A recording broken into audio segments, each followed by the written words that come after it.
I've always been like super hyper focused on like one thing at a time, you know? Like I'm really delve into some things wholeheartedly where it just becomes my entire focus in life. And so, um, kind of being forced to put,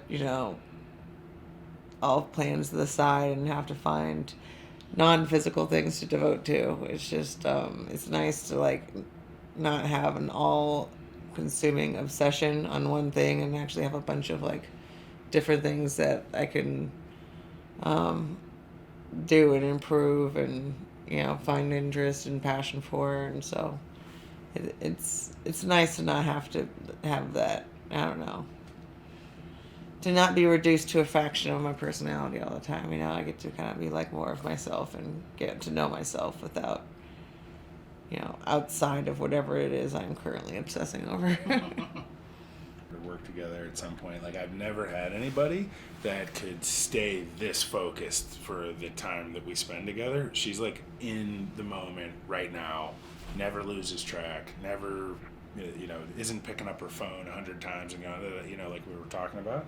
It's pretty impressive. It's obviously a big key to success, So, but it's hard to turn it off sometimes, right? Yeah. That's what we've talked about. A hard time. Well, recently I've been, acting in 911, and it's one thing I really love it. Oh, sorry. How is that? That was fine. Oh, it's fine. Acting is something that I always like really loved and enjoyed, but it's never been like my number one focus in life. It's always been like I really wanted to get good at it while I had to be so focused on something else. So I've always like just anytime I have an opportunity to act or get better, I just dove into it. So I've really got to be able to work regularly and locally, acting. So, and there's just such a big difference between like studying and just getting time in front of the camera.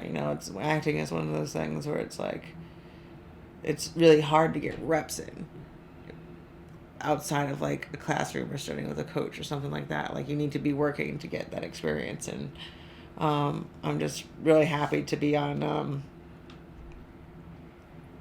a show that has so many episodes and so much like reps for me and so much material to learn and master. And I'm I learned so much in WWE of being able to learn dialogue quickly, because a lot of times you don't have weeks to study a script. A couple days before they're like, here you go. And I just love that challenge of learning skills from scratch and starting all over again. And I also, my production company is really doing amazing right now, and just kind of learning about, not just being on film, but being part of making them and the process, and not just like showing up on set when everything's all done, but like how does it get done? How does all this stuff get started? And actually being proactive with my work instead of just waiting for it to happen to me, which is, it's a completely different industry, and it's I absolutely love it and all the people involved, and I'm having a great time just kind of learning from scratch again. Learning skills from zero is like one of my favorite things. When you have a skill, she's highly skilled at that, right? Which is it's been cool for me to talk to her about a lot of things. Just skilled at learning skills. Right. That's like we keep talking about like what does it mean to be a good student? Like what does it take to achieve mastery, and having the range of abilities to do different things and be good at them. You have to have this skill of teaching yourself and skill of pushing through adversity, and she's obviously a master at that. It's just been really cool to talk to her about it. Shucks.